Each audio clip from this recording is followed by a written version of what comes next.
नमस्कार. ASSK समावेशित या YouTube चॅनेलवर आपले सहर्ष स्वागत. आज आपण दिव्यांग विद्यार्थ्यांबाबत वर्ग शिक्षकांची भूमिका याबाबत माहिती बघणार आहोत. शिक्षक आणि विद्यार्थी यांचे नाते खूप महत्त्वाचे असते. मुले घरी जेवढी आईवडिलांना आपले मानतात तेवढेच ती आपल्या शिक्षकांनाही जवळचे मानतात. शिक्षक आणि विद्यार्थ्यांचे नाते हळूहळू घट्ट होत जाते. दिव्यांग विद्यार्थ्यांबाबतही शिक्षकाची भूमिका महत्त्वाची ठरते.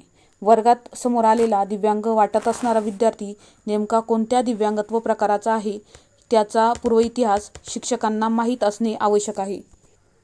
प्रथमतः दिव्यांग विद्यार्थी शाळेत आल्यावर विशेष म्हणजेच दिव्यांग विद्यार्थी व सामान्य विद्यार्थी यांचा एकमेकांना परिचय करून द्यावा व दिव्यांग विद्यार्थ्यांना आपल्याला मदत करायची आहे असे सामान्य विद्यार्थ्यांना समजावून सांगणे गरजेचे आहे. त्यानंतर या विशेष विद्यार्थ्याचे शिक्षकाने दैनंदिन निरीक्षण करावे. त्याला अपंगत्वामुळे येणाऱ्या कुठल्याही अडचणी यांचा सारासार विचार करून अभ्यासक्रम राबवण्यामध्ये काही बदल करणे आवश्यक असल्यास ते बदल करून घ्यावे. तशी मनोभूमिका ही शिक्षकाची असायला हवी. दिव्यांग विद्यार्थ्यांना त्यांच्या दिव्यांगत्व प्रकारानुसार शिकण्यासाठी किंवा शिकवण्यासाठी शैक्षणिक साधने उपकरणे कोणती हवीत ती पाहणे गरजेचे आहे. दृष्टिबाधित म्हणजेच ब्लाइंड विद्यार्थ्यांसाठी ब्रेल साहित्य, टेप रेकॉर्डर इत्यादी आवश्यक आहे. कर्णबधिर विद्यार्थ्यांसाठी श्रवणयंत्र विद्यार्थ्यांजवळ आहे किंवा नाही ते पाहणे गरजेचे आहे. मानसिक दिव्यांग असणाऱ्या विद्यार्थ्यांसाठी भरपूर चित्रे असलेली पुस्तके, मॉन्टेसरीतील साधने, सोप्या भाषेतील पुस्तके पुरवावीत. शारीरिक अपंगत्व असलेल्या मुले ही सर्वसामान्य मुलांप्रमाणेच शिकू शकतात. त्यांना इतर संसाधनांची जवळजवळ गरज पडत नाही.